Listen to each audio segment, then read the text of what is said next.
Welcome to How to Decorate from Ballard Designs, a weekly podcast all about the trials and triumphs of decorating and redecorating your home. I'm Caroline, I'm on the marketing team. And I'm Taryn, and I'm a product designer. I'm Liz, I head up the creative team. We're your hosts. Join the expert team at Ballard Designs for tips, tricks, and tales from interior designers, stylists, and other talents in the design world. Plus, we'll answer your decorating dilemmas at the end of each episode. We love answering your questions, so don't forget to email us at podcast@ballarddesigns.net.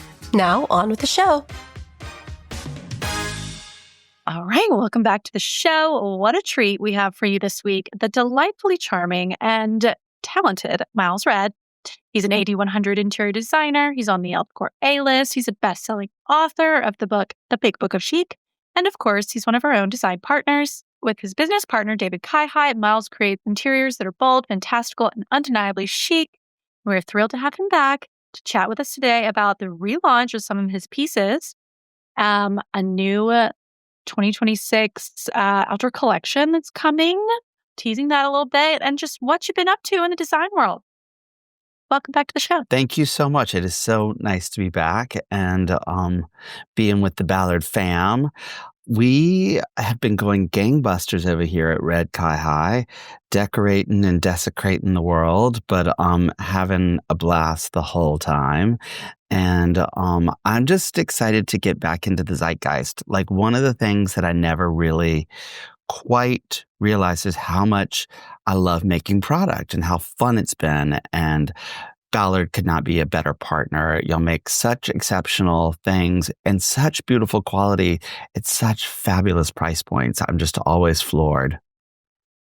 Well, you know, the three of us, me, Liz, and of course, Taryn's not here today, but me, Liz, and Taryn, we are such big fans and have all of your products in our own houses. So that makes me disciples ourselves. That makes me happy. That I have it too.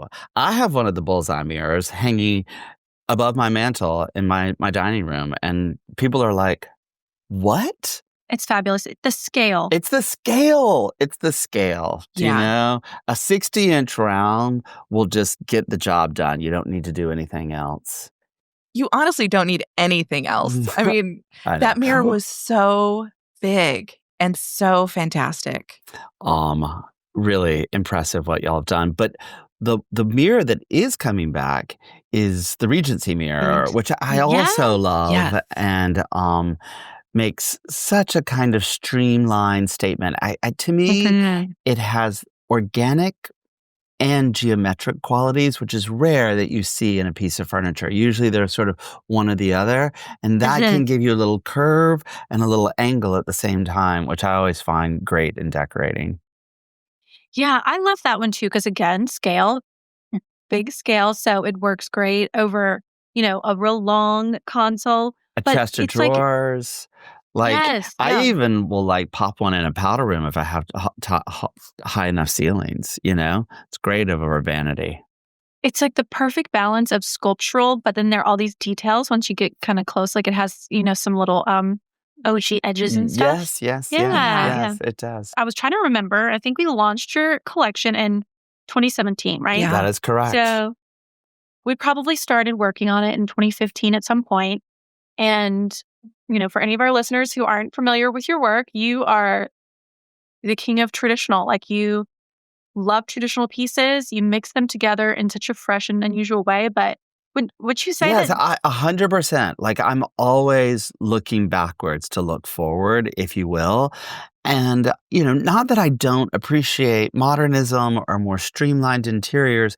I just find that there is so much beautiful, for lack of a better word, brown furniture, your grandmother's furniture, that people just overlook because they think of it as passé.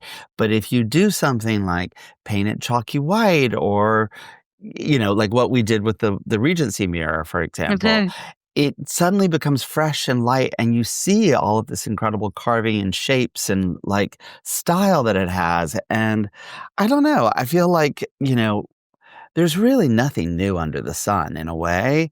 And it's just how we all put it together. And so I really appreciate the compliment that you say I put traditional together in a fresh and exciting way, because I guess that's what I'm trying to do, Maybe tell us a little bit about the pieces you initially picked for your, where you're going for inspiration? Were they things that you had in your own personal collection? Were you out at antique stores? Lot of it was from my own personal collection. But for me, it is always the auction houses where I get all my inspiration. It's the junkyards. It's the big sales where there's just like everything in the kitchen sink is included, and you have to kind of dig and pick, and like it's not like you walk into a glossy, beautiful showroom. It's the hunt, and you're like you're dumpster diving, if you will. Yeah. But instead of Kentucky Fried Chicken, you're looking for you're looking for antiques. Antiques, yeah. We were talking before, or last week about what we kind of wanted to talk about, and your collection had this emphasis on timeless, antique-inspired pieces, and I just feel like it was so ahead of its time. You were like the seventh Ballard person to actually say that to me. And it's funny, I saved all the catalogs, all the imagery, and I go back and I look at some of the rooms that we put together, that pink and white check. I mean, that pink and white check room was so good. Fabulous. Like Fabulous. so good. And I was like, oh my God. And like that first bedroom that we did, and like so many of them were really, really magnificent little places where I'd be happy in today. And so I'm glad to hear that I'm catching on after 10 years. Well, okay, so I want to go back to that pink living room. So for our listeners, it was a pink and white large-scale buffalo check that was on every wall and on an extra long sofa. Yeah. That was so fantastic. And yeah, I mean, it's things that I feel like we're seeing in more places now with whether it's color drenching or pattern drenching. And I think, for what we did and when we pulled that together, like that was so ahead of in a sea of farmhouse. It is funny. Like this generation of people that are like coming into the design world, I think every generation you're sort of born either a traditionalist. They're all going back. They're all like, what's fresh to them is like 80s decoration. Do you know what I mean? Like, they're like, that's so cool. I had someone said, like, I want it to feel like the sets of Dynasty. And I mean, I actually, I think people immediately think of the fashion of Dynasty.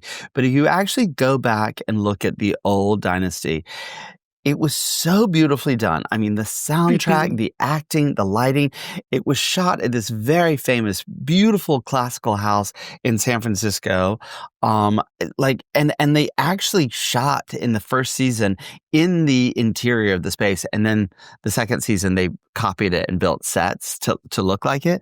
But it really, I was like, oh, okay, I get this. And maybe our listeners aren't familiar, but you're actually a film major.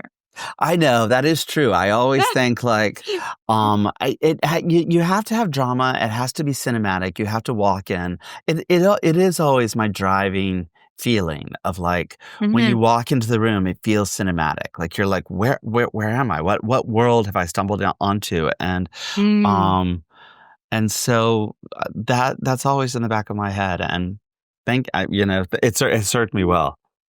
Okay, what makes a room cinematic though? Because I do feel like that you've talked about that before. Some other designers have talked about it being cinematic, and I'm like, I'm not sure I could articulate.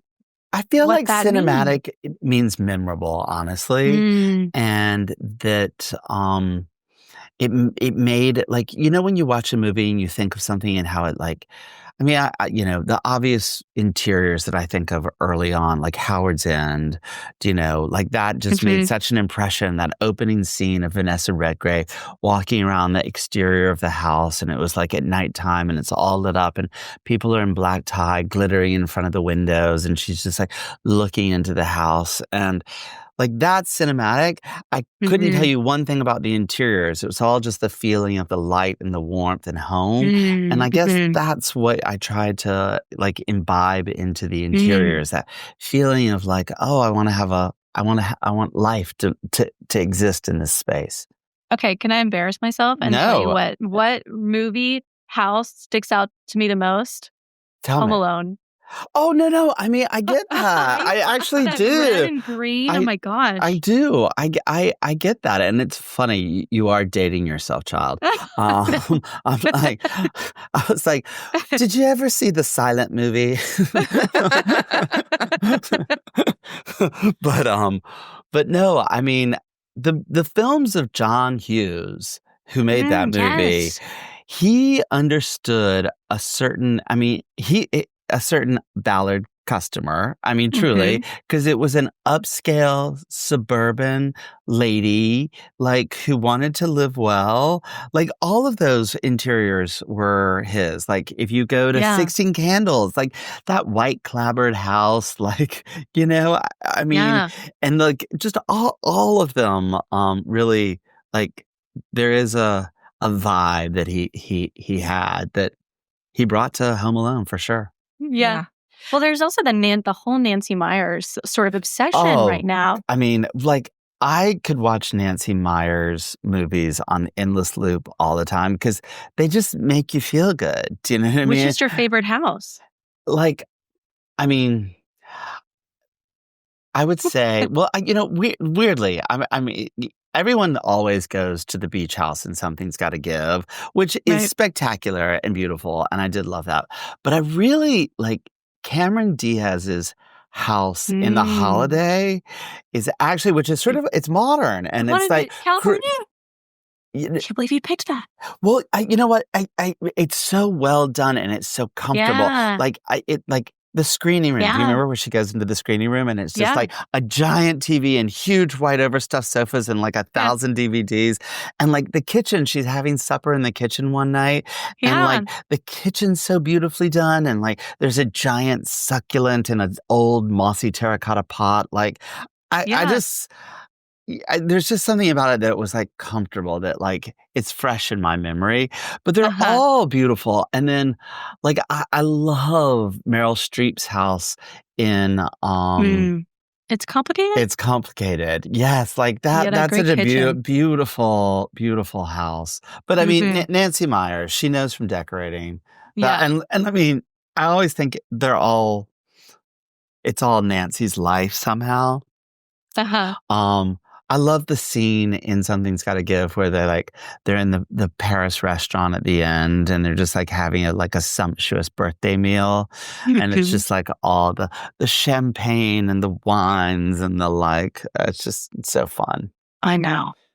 They're so they're like familiar and yet aspirational, 100%. Exactly. 100. Like you're like, I could have that, but at the same time, I was like, God, like, where did she get all that creamware? All those thick, chunky plates. Oh gosh, I know. And just like the opening the refrigerator, like the little nuances of like. They're censorious movies because they're always like, what do you want to eat? And like French toast or blueberry pancakes, or like she just offers up these nighttime snacks that are like, oh my God, yes, that's exactly what I want. And then the clothes, oh my God, Cameron Diaz, when she walks in, like it's new. She goes to meet Jude Law's children, and she walks in and she's got like a sort of a trench coat on, and she pulls it off and she's in this like black and white Grace Kelly, like looking almost like To Catch a Thief gown, and she's like, I may be a little bit overdressed, and they were like, you look so pretty, and I was like, you do look so pretty. It's so satisfying.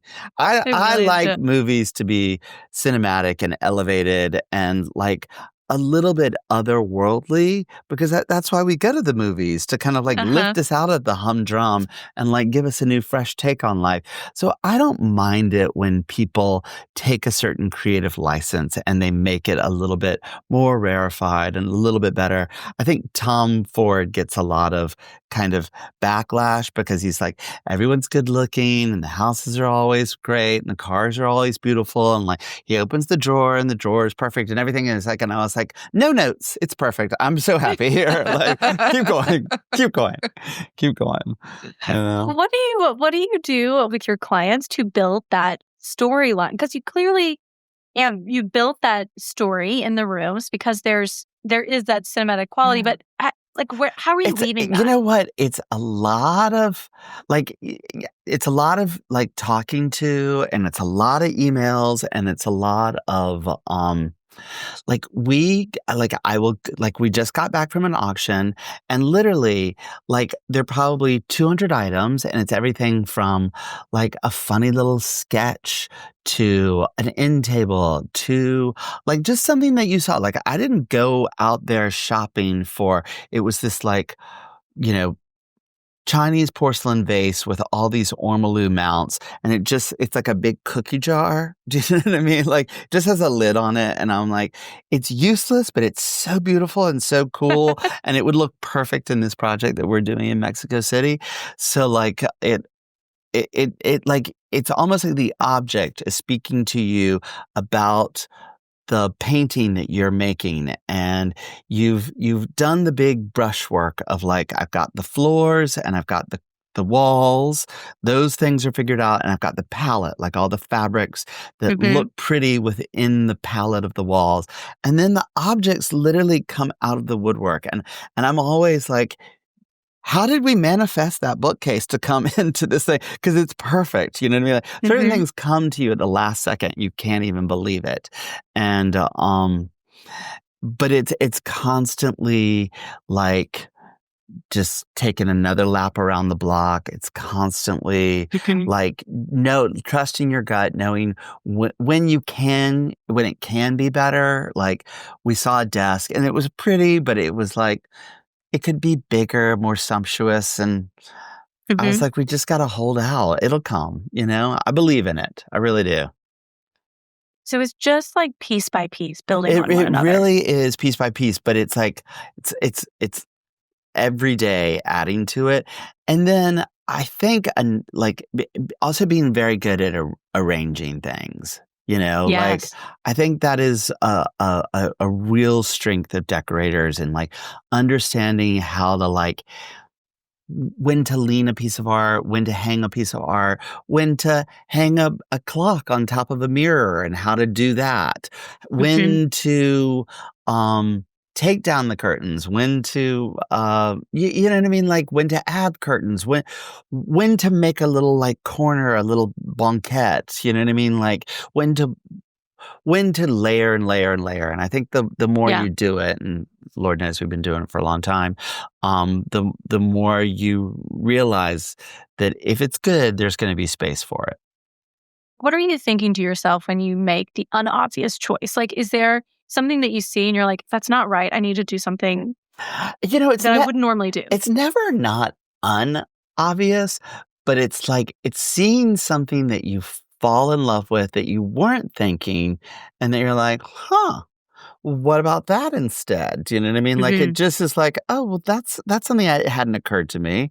And we have little scheme boards, and we hold up the scheme board and we're like, well, that looks kind of amazing, and twist it all. But it's more like the objects revealing themselves to me. That's the surprise, It's like what you stumble upon that you're just like, you have this immediate visceral reaction to that you love, and then you think, oh, well, if I love that, how can I work it in? It feels like it can fit in some way. We saw these like funny French chairs painted chalky green, and they were upholstered in an old Aubusson rug, like it was almost like someone had a piece of tapestry that they'd put a little bit here and a little bit on the back. And I was like, we got to get that chair. Like, it's going to work out. Like, I know we've got like a chair overload, but I feel like this needs to find its way into the room. And so we're going for it. Okay. When you're going to an auction like that, and are you shopping for one project, or are you shopping for like all the projects at once? All of them. Gosh. How all isn't along. it hard? Like because You you're know trying to what? get yourself into different. No, it's actually you just like people have a vibe, jobs have a Mhm. vibe. Like, there's one that's more we're working on in Texas. It's like more masculine, tailored, English, Mm. like crisp, you know what I mean? Like, and then there's the one we're working on in Mexico City is more rococo, a little bit more ornate, more like crystal tree, you know what I mean? Like, Yeah. and like the objects themselves, just like, oh, that feels like, Mexico City, or that feels like Texas. And then you fall in love with the object, and you're like, how does that fit? Where could this be? Like, where do they work? And that's how we do it. How fun. It's kind of like shopping for Christmas presents for your niece All and nephews. day, all day long, every all day day. long, every day, all day. That's all I do. Sign I'm me always up. like, it is fun. It really is fun. I could listen to you describe these projects all day. Your the adjectives. I'm like, oh, Oh sweet. gosh. Well, Oh, fabulous. I love words. I won't deny it. Yeah. Okay, so we've got a few things coming back from your collection. We talked about the shelf. Wait, did we talk about the Yes, shell mirror? I know we were talking about it all. We Before we have started the recording this. Regency mirror and the shell Okay. console, which is a great combo Yes. too. Those Yeah. two together, you've got an entrance hall done. Fabulous. We have the two little drinks tables, the black and Mhm. silver one, which everybody wants. I actually So sweet. last night I used that same table pulled up to the dinner party, and I have a friend, and she drinks white wine, but she likes ice cubes, and she likes to like sort of reach her hand down in a little like thing and like put ice cubes in. And I had I had a tiny little ice bucket filled with ice on that little silver thing. And she was like, it was better than being Marie Antoinette. And her thank you note. She's like, my little silver table with my ice cubes. And my favorite, the articulating, I mean, the Telescoping. telescoping. Yes. I'm sorry. The telescoping table is coming back, and I believe they're doing it also in the brass finish, which I'm super excited about because everyone was like, "Oh, I love the silver, but we'd love gold." So Mhm. very excited about that. And a new outdoor collection, which I think will be re-released 2026, but Yes.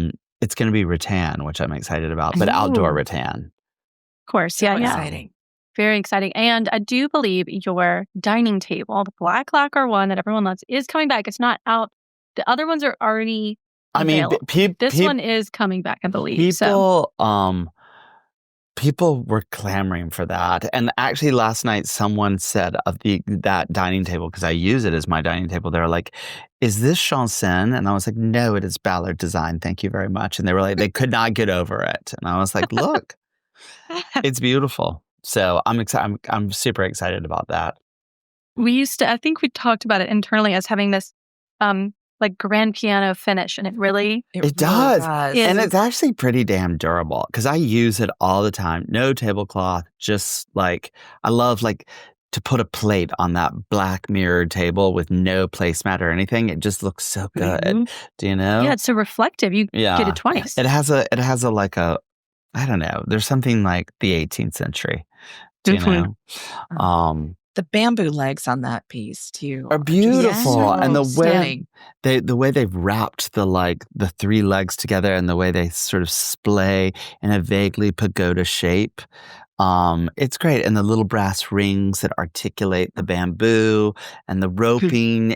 I was blown away. Yeah, Such it's great fabulous. details. Such great details. So yes, we have so some of those are already live. I know some of them are coming back, so that's really exciting. And we were talking. We had Peter Penoyer on the show a couple months ago, and we spotted some of your pieces from your collection in that project. We're always like seeing them sort of pop up, which is really fun. So talk about some of the more recent ones? That was, I believe. That was Cleveland, a project that we loved working on, and it's funny, we are headed there soon.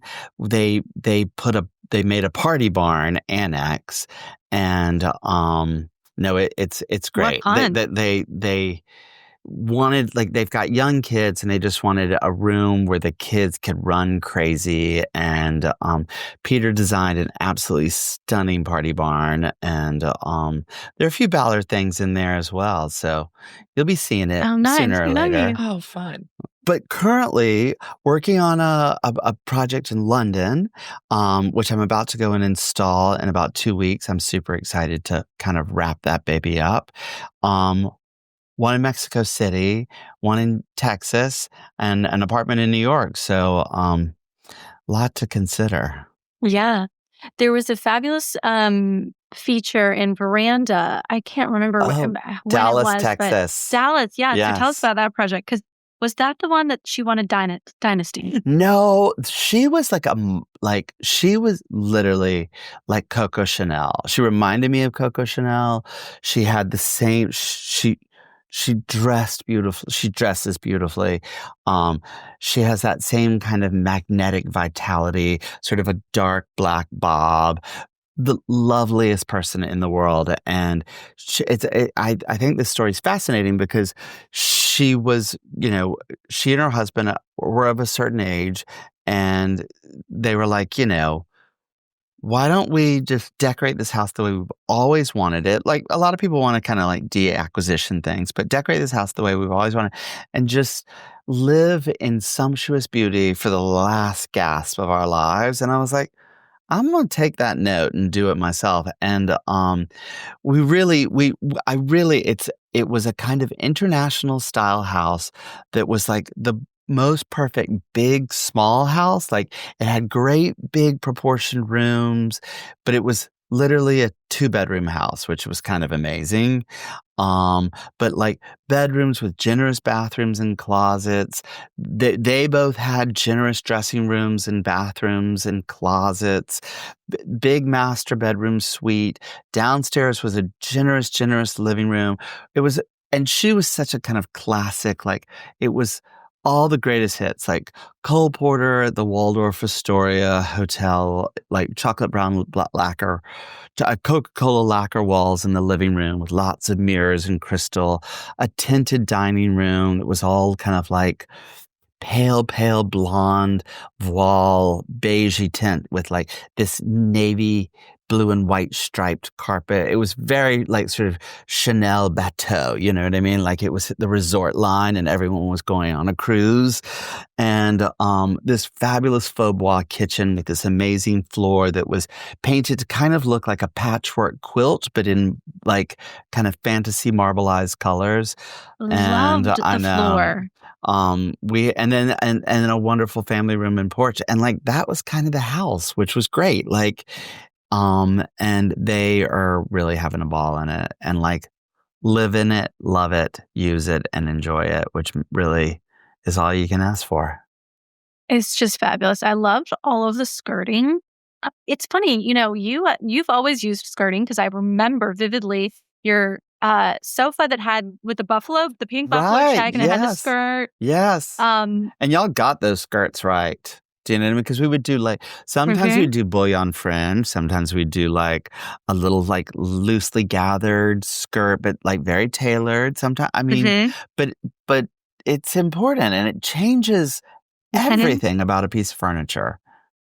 It's funny though. I feel like at the time we were not seeing that in many magazines, like Shelter magazine and whatnot, and now it's everywhere. So it's that was kind of what I kept going back to, thinking about your collection. Like, it was just, now there's the whole sort of grand millennial thing and a lot more. Tell me about the grand millennial thing. What does that mean? I'm so not on the curve of these things. Well, it's just a design trend, I would say, that is all about like grandma decorating. Like, that's what it's called. Like, yeah. I mean, I always think that, like, why is the word grandma like slightly derogative? It's like, or granny, or like, it's it's not. I don't know. For me, it's more, God, people with who really had taste, honestly, and had seen something of the world. It's just a different time that we live in, and I feel like the generation that we're sadly bidding depart to, like, they're leaving us now. They just moved at a much slower pace, and like I remember when my mom went to Europe, like she went for a year. Do you know what I mean? Like it was like, well, I had my grand tour, and like she was like, well, of course we went for a year. Like I don't know, we just vagabond around, and like I was like. I was just in Sweden for 10 days, and like that was a long, big trip for me. I felt like I was gone for like 6 years. Do you know what I mean? I don't know. That's so true. Yeah. Well, the grand millennial thing is just, more like skirts and gents and softer, fringe and softer, exactly. more romantic things. Yeah, exactly. No, but things that definitely have personality and feel collected too. Layered in. Yeah. A grand millennial aspires to have a room like yours and cozy. It's cozy. You know what I mean? You feel comfortable and cosseted in the room, which is what I sometimes want, not always. Sometimes I want it to be cold, hard, chic, and because like that has its beauty too, Yeah. Well, and I recall, don't you have is it Shelter Island or is it Fire Island? I have a beach house in Fire yeah. Island. Yes, I have a beach house in Fire Island, and it's like all wood and white. It is like totally the opposite of all my other, like most of my work. It's very much a beach house, straw rugs, 3 like slip covered sofas, no skirts, a white Parsons table for the dining room table, straw chairs, but like you can sit down in a bathing suit, dogs run through the house all day long. You know what I mean? It just, there's no worry to it. And there's something wonderful about that too. Yeah. Yeah. Do any of your clients ever come to you with like more yes of a pared back vision? Yeah. Oh yes, all the time. And actually they're my favorite jobs because they really, well, you know what? I wouldn't say maybe. They teach me a lot. No job's a favorite if you really want to know the truth. But when someone has a more minimal aesthetic, and we just finished one recently. I always find it very rewarding because you really have to be very careful about what you pick to make it all like work together, Yeah. Do you usually just get more and then peel back, or are you going in with minimal pieces?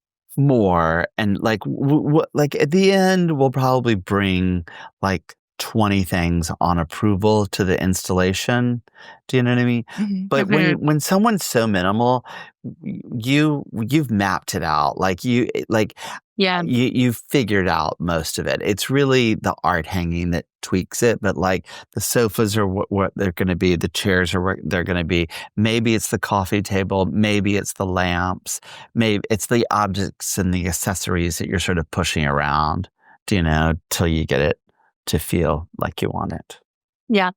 Do you do that at home in your own space? Like, are you always tweaking? All the time. I move things around all the time. And it's funny, like I had a dinner party last night and I did it in my mirrored bathroom, which I don't do very often, but it was for a very dear friend's 85th birthday. And, I had to clear out I have like chairs and, things in my bathroom, and I cleared that all out and put a round table in the middle of it, brought up the dining room chairs. But it you know what? It makes you see things. I was really studying the base of the Ballard table because it's always had chairs around it. And I was like, God, that is really beautiful. And I needed to move the little slipper chair that you have in emerald green velvet.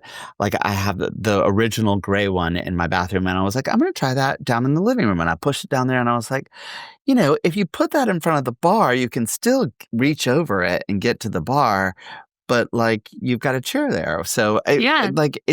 I think it's very important to like move things around because they become new. Like you don't take it for granted anymore, and you notice it in a different way, and it has a different feeling, and like and a party is the thing that always makes you do it.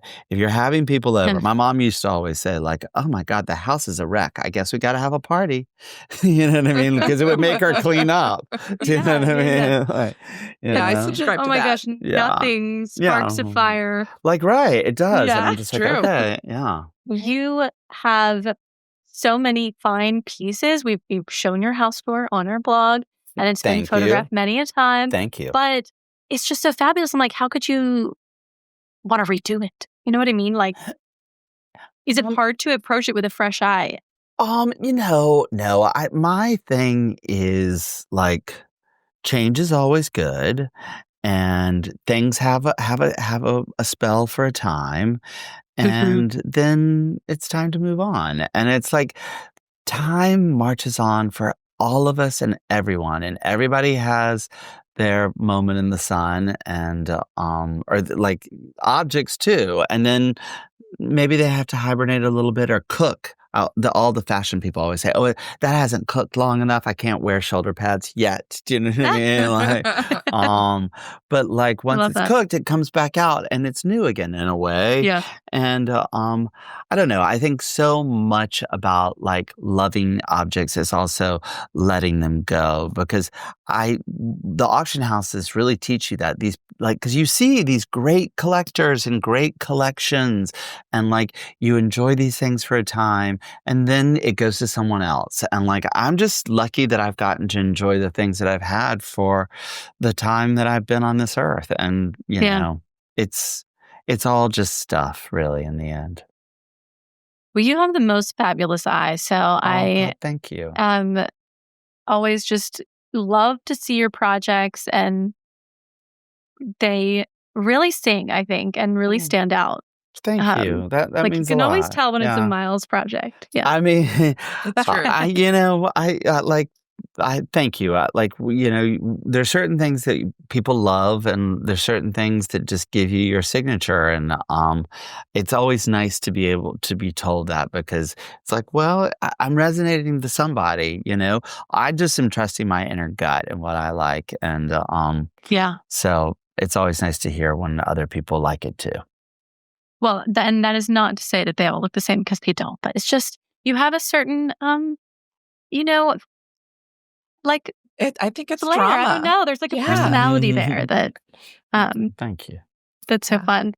Okay, well, we do have a decorating dilemma that I'd love for you to answer. And bring it on. Hi, ladies. I'm having a huge dilemma as I'm transitioning floors in my kitchen and throughout my house. Unfortunately, I have cherry wood cabinets, a little more on the red side versus being dark cherry. It's so hard finding the perfect color that won't compete, unless, of course, if you go very light. She loves like a warm light with warm tones. I like the 9-inch with the longer planks in length. I don't mind going light in the kitchen, but I don't want it to be super light going throughout the rest of the house. I need some warm texture in there, and also any other tips or floor suggestions. So, can we go back to the image of her kitchen? Yeah. So here's the. There's only but one, I sort of see the cherry, and I wonder, does she have a transition between, like, the first thing that I thought of when she said I have like cherry cabinets, which is very, like, would she ever consider a painted wood floor? Just because there's something wonderful about that painted feeling in a kitchen. She could get a color, and I always love like cherry mixed with like I could see like the right shade of kind of like sort of it's funny. I'm like picturing it in my mind, like a kind of a green color, but the right color. Like I was that orangey brown, and that kind of like sort of an like Pharaoh and Ball arsenic green, that kind of like flavor. But if she's not going to do that, I am always of the school, go blonde or go dark. Like it's always the middle tones that always feel a little bit neither here nor there. So I would say the two boards on the far right look really strong to me. That are like one slightly grayer at the very end, and then it's slightly blonder in the middle. I think she could do no wrong with that. Okay, so yeah, that makes sense. Like she's trying to create contrast between her cherry and her floors. So okay, but if she could paint the floor, like I mean, even if she left it blonde and she did like. I mean, any painter could do a big checkerboard, like on the kitchen floor, fabulous. Something like that. Like I mean, but like a blue and white, like a navy with the cherry would be kind of fun. Do you know, like a navy and blonde. Leave the blonde, just to give it a little something. Yeah, like unpainted in one square and then the color on the next one. Exactly. So, two-tone. Would you do it only in the kitchen or? Would you continue it elsewhere? I mean, I always say, like, if it works, continue it. Because, like, to have so many, like, floor stop and starts can be a little bit misleading. And so if it works, I would say go for it. But it's, scroll up one more picture because you can kind of see it. Oh, actually, further down, like, so that's looking into her living room, and I sort of see there is an opening. It doesn't look trimmed. I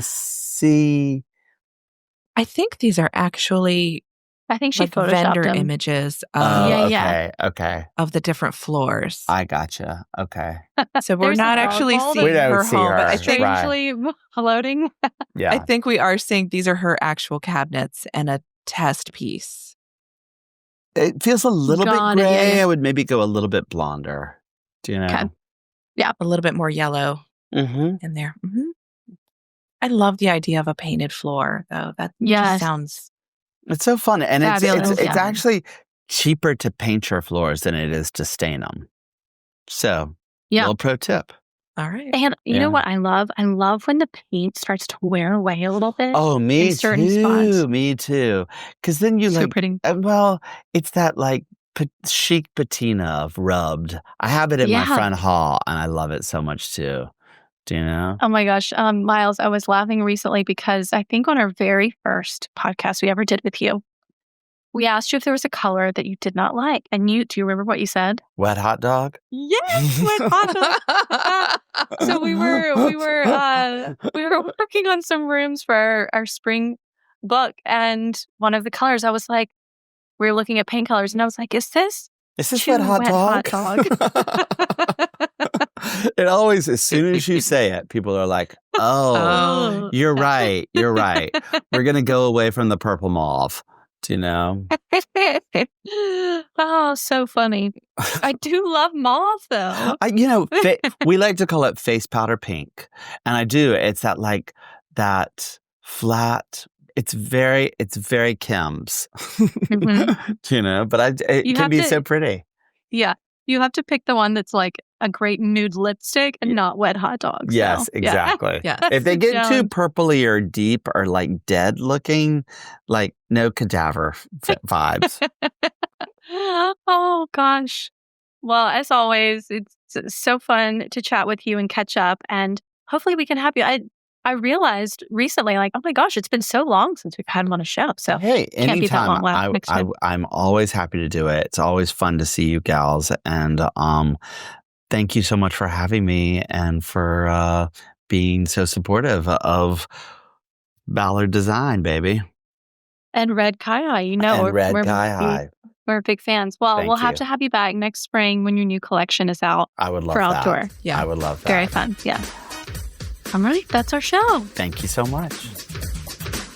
And that's our show. You can find all of the show notes on our blog, howtodecorate.com/podcast. To send in a decorating dilemma, email your questions to podcast@ballarddesigns.net so we can help you with your space. And of course, be sure to follow us on social media at Ballard Designs. Don't forget to subscribe wherever you get your podcasts so you never miss an episode. And please leave us a review. We'd love to hear your feedback. Until next time, happy decorating.